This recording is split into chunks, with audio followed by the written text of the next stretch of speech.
Ho, ho, ho, hee-haw, hello, Sam. What was that a reference to? That was a reference to one of your favorite movies. Called It's a Wonderful Life. Starring Jimmy Stewart. And a whole bunch of other people whose Yeah. I can't think of at the moment. But in case you hadn't noticed by our festive caps, it's Christmas time. And we know that we missed a Christmas special, a holiday special, an Old Warlock holiday special last year. Did in we? 2023. We didn't do one. I went back and looked. We may have filmed one, but we never posted it. But we haven't done this for at least since 2022, which I know we did one then. So we wanted to bring it back. We wanted to bring back the Old Warlock holiday special. And today, what we're going to do is go through not some gifts that you can give the D&D lover in your life. Not some things you can buy them. Not things you can buy them. Yes. Because that's been done. You know, notebooks, and we've books, done it. Whatever. We've done that before. There's only so many things. You all have heard those lists. So what we wanted to do today is give you guys some in-game gifts that you can give your players, your DM, what have you. We're very excited. So let's get started. Let's do this. Ho, ho, ho.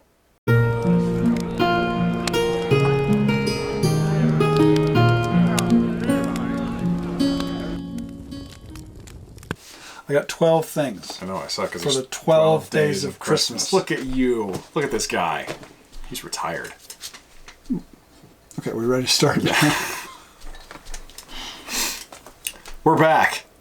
With Christmas magic. So let's start going through this list. This guy came up with this list earlier this morning because he is a retiree and I have a full-time job. So he came up with all these things. 12 items for the 12 days of Christmas. We're really keeping in the spirit here. And we're going to run through them. All right? So let's get started. Now, he has not seen these. No.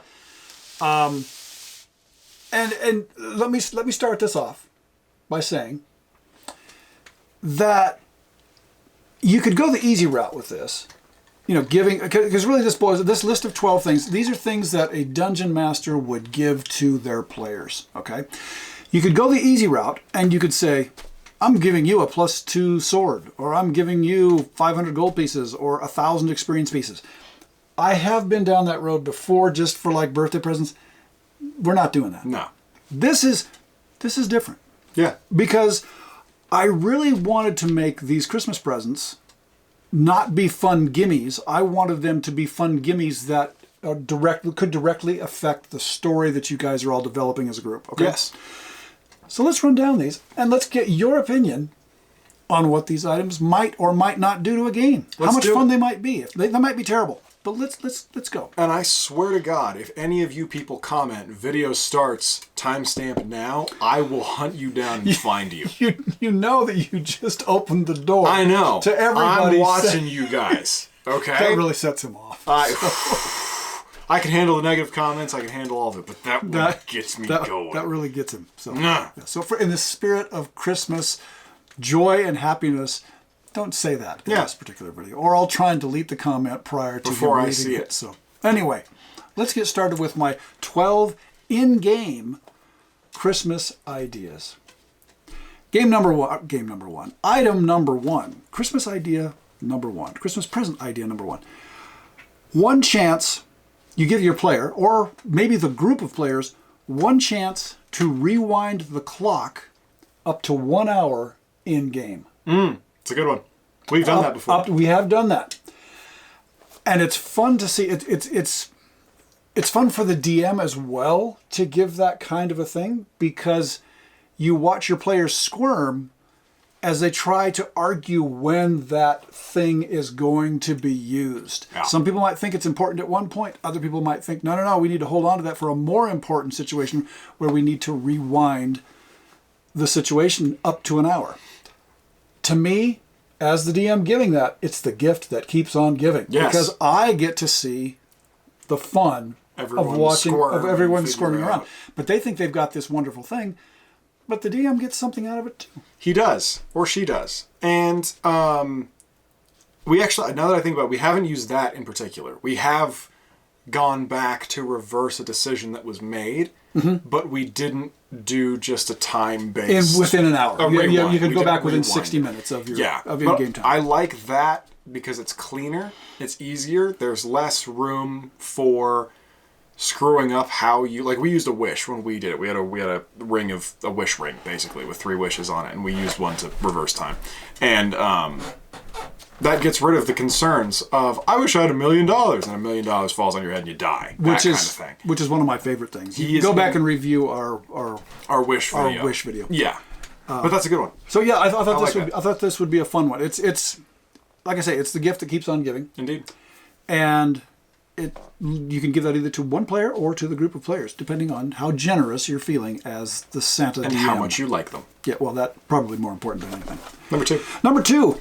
You could give your player or players an animal or other type of familiar/companion. Even if the character is not a wizard. Now, by familiar, I mean, you're familiar with the familiars that wizards have, where they have a cat that they can identify with, or a crow, or whatever, that can do various things that they have kind of a psychological link to.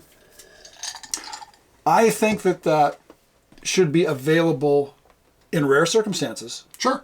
To anyone in a party, no matter what kind of a character you're playing. Now, not necessarily to say that the familiar that your thief would have, or the familiar that your fighter would have the same powers and abilities, but still the same concept. You've got a companion. And this ties into our sidekick video that involved talking about Sparky. Yes. Where in many cases in the past, I have given people weapons that have very strong personalities. They have found, in the case of Sparky... Sparky, the living gingerbread man. The gingerbread man who has a living personality, and it's not as fluffy and fun as you might think. It's actually... He's filled with rage and hate. He's a very angry little... He's a very violent little gingerbread man. Little gingerbread man who can do an awful lot of stuff, and you have to kind of treat him with kid gloves because he's got his own psychological issues he's wrestling with. He does a lot of backstabbing. He does. He's very good at it.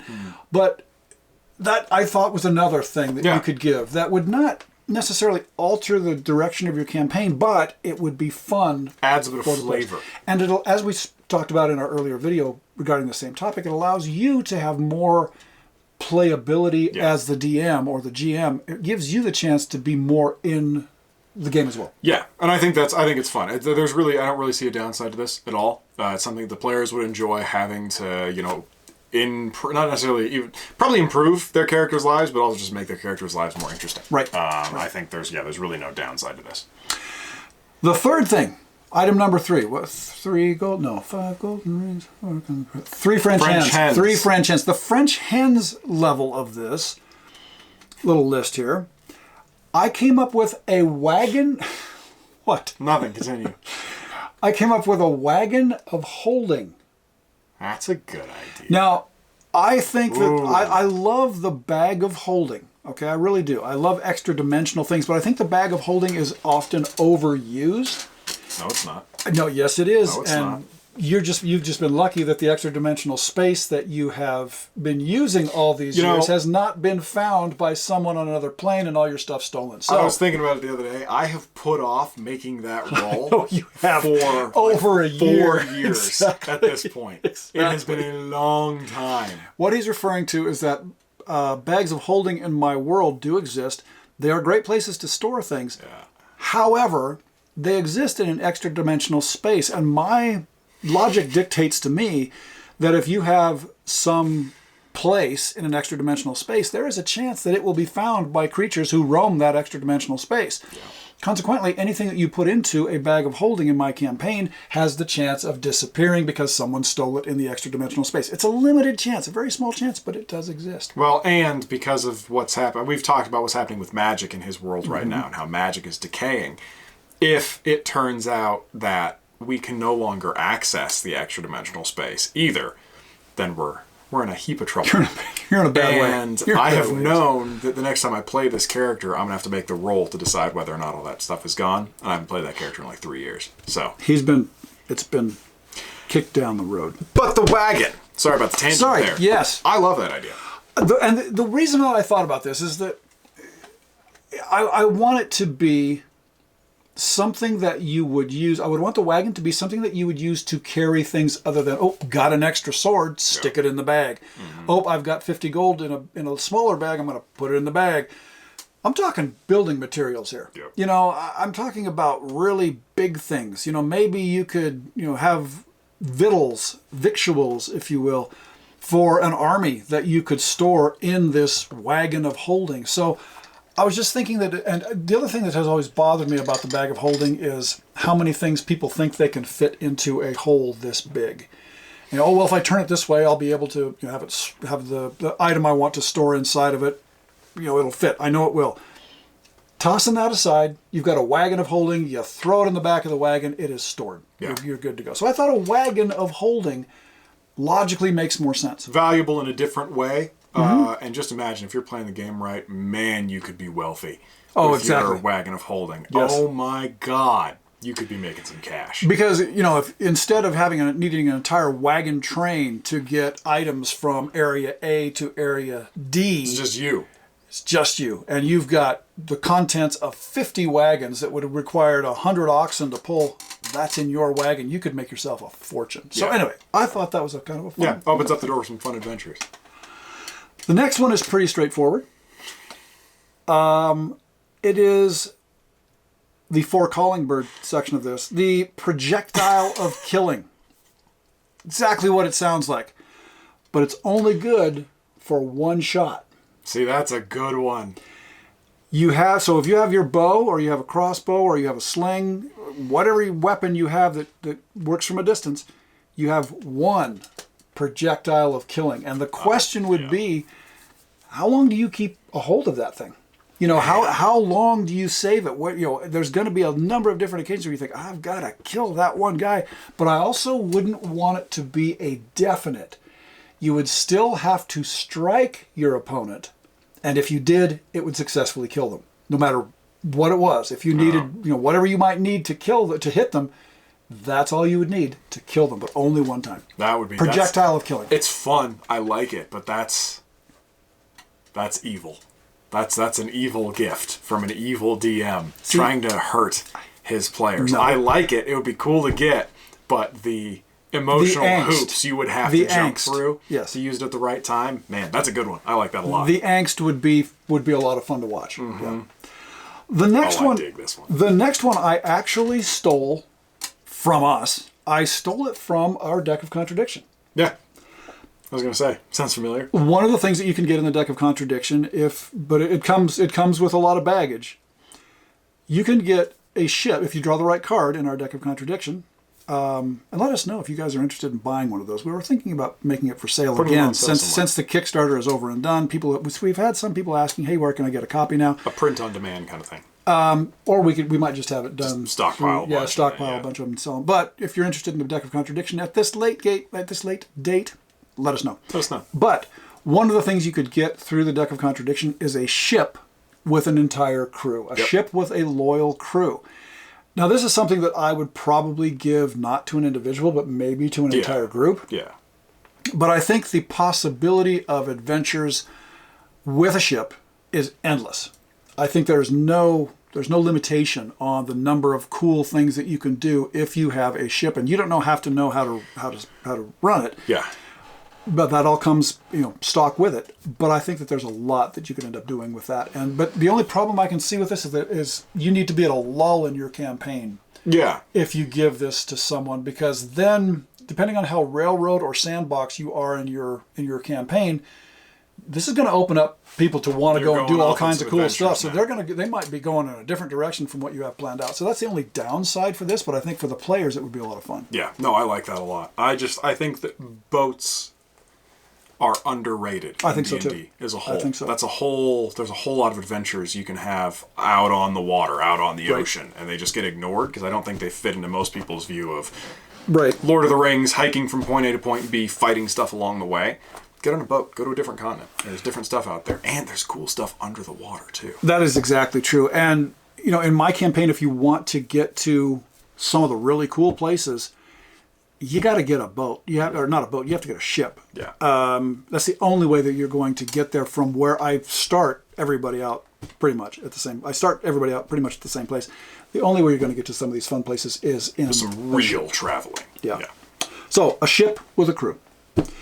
The next one is more long term. I think that this is a better thing, but it could have some hook barbs in it. But I think for the most part, it's very good.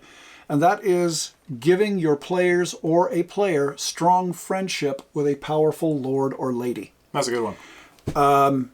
If the players played it right and they didn't abuse the friendship, that could come in handy for a long, long time. Mm-hmm. And it could end up playing a big role in the way that your campaign progresses.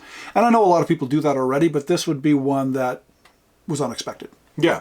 When it makes sense, I think doing a little bit of fantasy political stuff is always fun in a campaign. Having to form relationships with the right people in the king or queen's court and then using that to leverage something. Yes. That's always exciting. That's always fun to do. I think it's neat. And so doing this, I think, gives the opportunity to just do that, which can be tough to kind of worm your way into being able to have some of those adventures. Exactly. And it just makes it easier to go and do some cool, bigger stuff in the name of something else. If Someone you want might to go fight for a country, you can do it now. Or go on an adventure to get something that the country needs. Someone might want to, they might need you to go and retrieve something. They might need you, but somebody powerful may need you to go and do them a favor. There are a lot of different things that could end up playing into that. But I thought that would be kind of fun.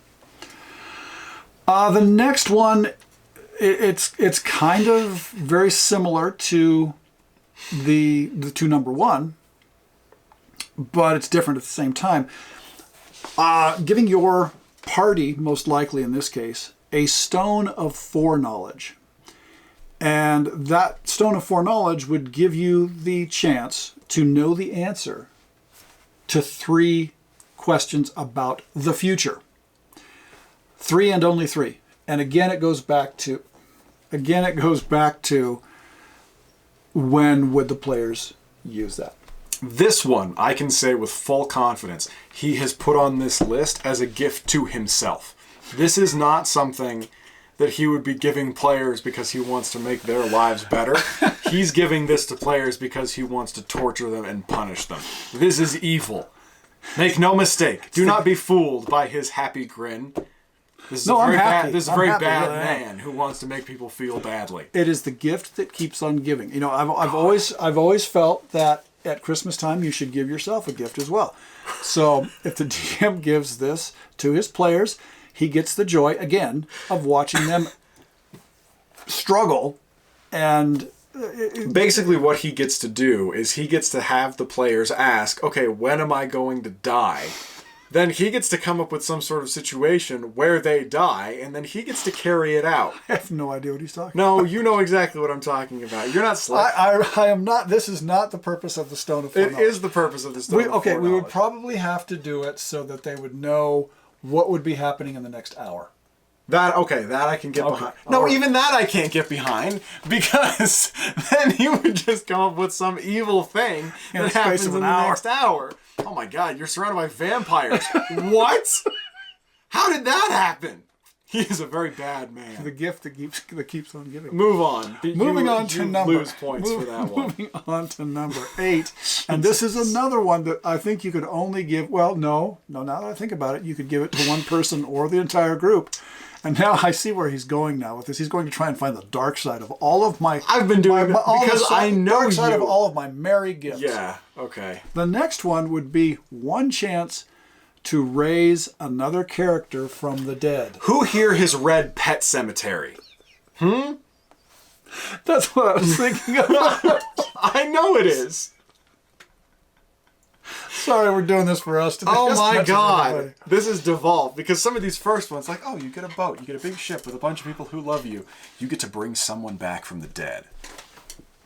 No asterisk.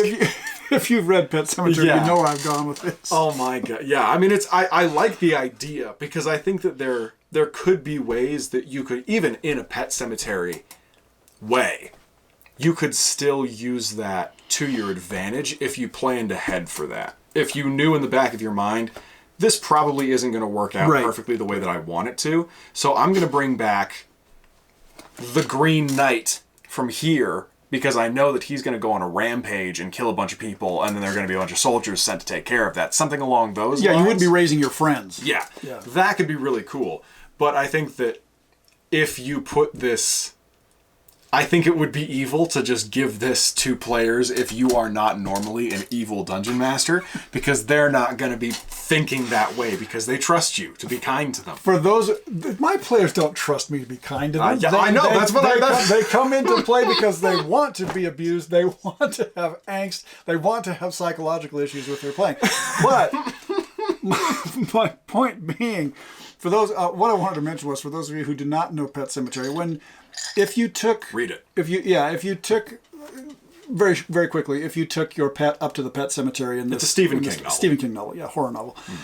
If you took your pet up to the Pet Cemetery, the pet would come back from the dead if it had been hit by a car or whatever. Well, of course... But it would be different. But it's not quite the same. Yeah, it's not the same as Fluffy was before. It's a dark Fluffy. Well, of course, eventually somebody is going to be bringing their loved one, their human loved one, up and trying to do the same thing.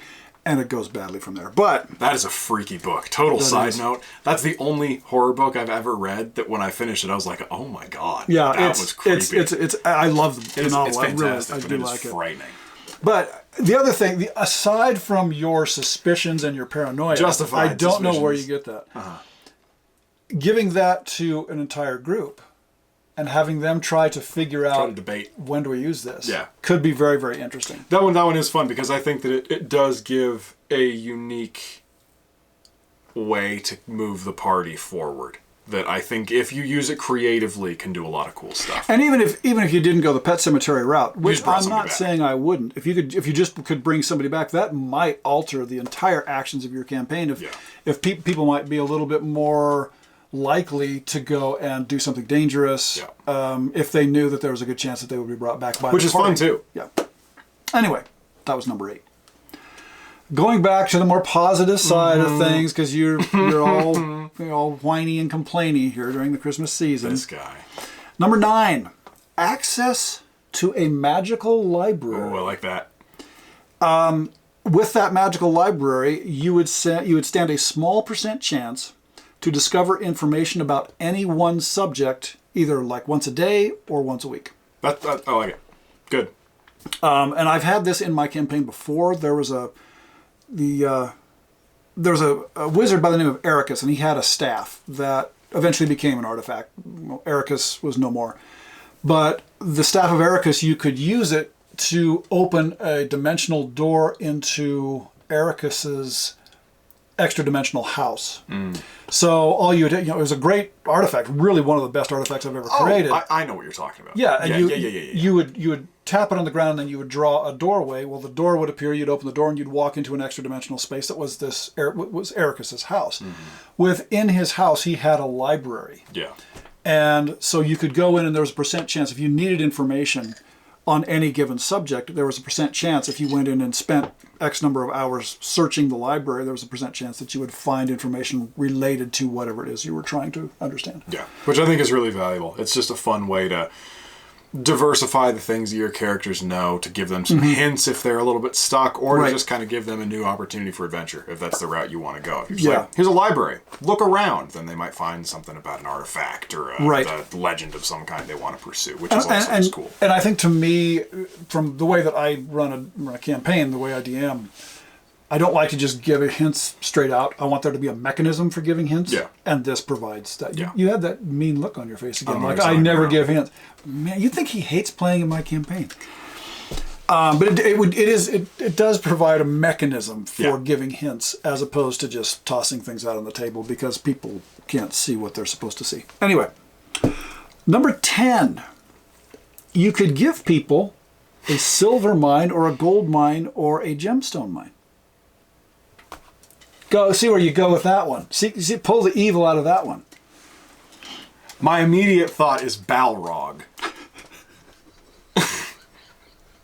That's exactly what your immediate thought was. Of course, no, it was not. I was actually thinking Tribe of Bugbears. But of course. Even so. But I think that this could actually be. This is just an adventure. Could be very good. Yeah.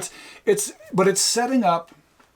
It's setting up not just an adventure. It's setting up the it's setting up the necessities for an adventure, because you have an income stream. Yeah, exactly. If you do it right, now you might have to learn about how to work this silver mine. You might have to defend the silver mine or gold mine or whatever. Yeah. But just to be given this mine could end up solving a lot of problems that the players may have had from not having enough resources to go and do what they wanted to do. Yeah. But there's also, like Alexander was saying, I think that there are also adventures inside the mine or dealing with the mine that could open up a whole new thing. And I think that's more just like an opener to being able to use the mind to its full capacity. Like, this is pretty common in video games, where if you come across, like if you ever played Skyrim, you come across something that's valuable somewhere, you have to go through, clear it out, and then you can start like sending people in to do stuff with it. And I think that's fun, because the way we play the game, our players are very often focused on things like revenue streams, of how they can kind of justify their adventures and go out to do things. We probably don't get the majority of our money, or a lot of characters don't get the majority of their money just from finding it somewhere. If you can figure out a way to create a shipping company that starts moving stuff around the world, and you can protect these shipping lanes, that's a big part of creating the adventures that we go on. And so something like this is just a great way to kind of start that off. Of, if you can hire the right people, get the dwarves to come in and start doing some mining, then you can use that money to open other mines, or try some other sort of business that you want to do, or just use that to fund adventures that you go on. Just export the silver. Yeah, exactly. Then that's a cool way to do it. I like that a lot. And, it could be any kind of a mine or whatever. And one of my later ones is very similar, but I think different in a way. Number 11, I think that, and this is fairly common, but I think that it's something that I think that you can not manipulate it. That's the wrong term.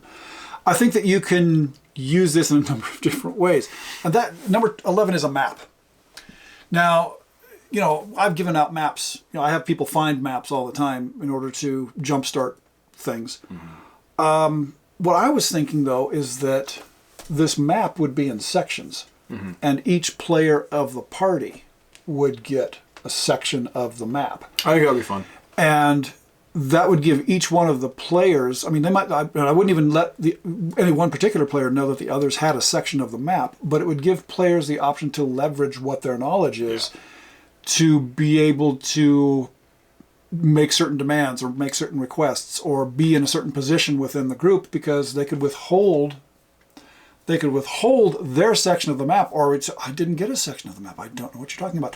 But I think the possibilities for storyline are pretty strong here. Absolutely. Go ahead. What are you going to say? Yeah. What are you going to say? It's a Christmas season. He thinks that I'm just a Grinch all the time, and I'm not. Yeah, okay.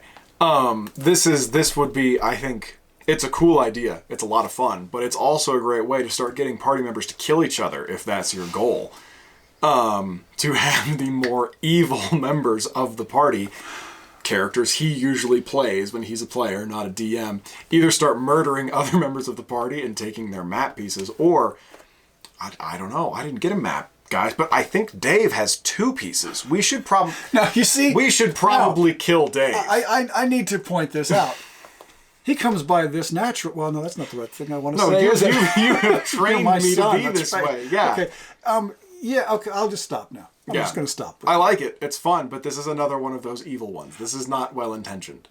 It was well-intentioned. No, it's not. This is not. This is a gift to himself. No, this is the players taking something that was given out of altruism and turning into something dark, something non-Christmassy. That's the way I see it. Okay, number 12, the last one.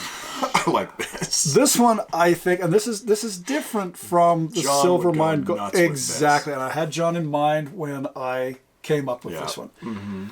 Number 12 is a piece of good farmland. Now, to me, this is almost a cue to tell your player or players, okay, it's sandbox time. Do something. Do what you want, man. Do something with this. A piece of good farmland. And I'm not saying that it has a farmhouse on it. I'm not saying that it even has any crops on it. It's just a piece of land that is perfectly created for growing whatever is growing in a particular region.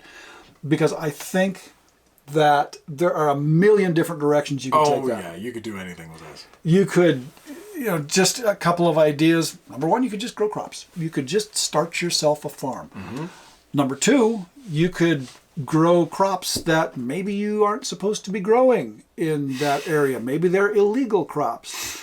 You could figure out a way to grow crops that just don't grow there. Exactly. If you can get seeds from some other continent and you can start selling things that are really, really valuable. Exactly. Then all of a sudden your land becomes unbelievably valuable. But at the same time, there's the adventure of going to get those things that you bring back to grow them.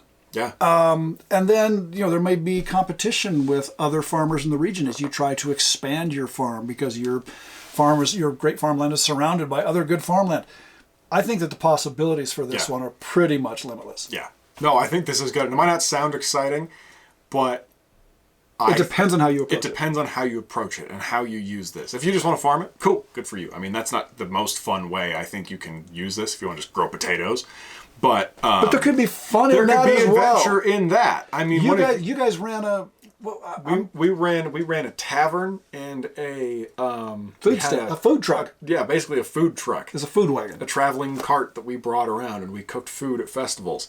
We had a lot of fun doing stuff like that. It was great. It was a great time. And we made a lot of money doing it as well. Now, besides the fact that it had a lot of magical abilities, that you had people who were working that you had found or rescued who were excellent chefs and could create dishes that no one had ever tasted before cheaply. Mm-hmm.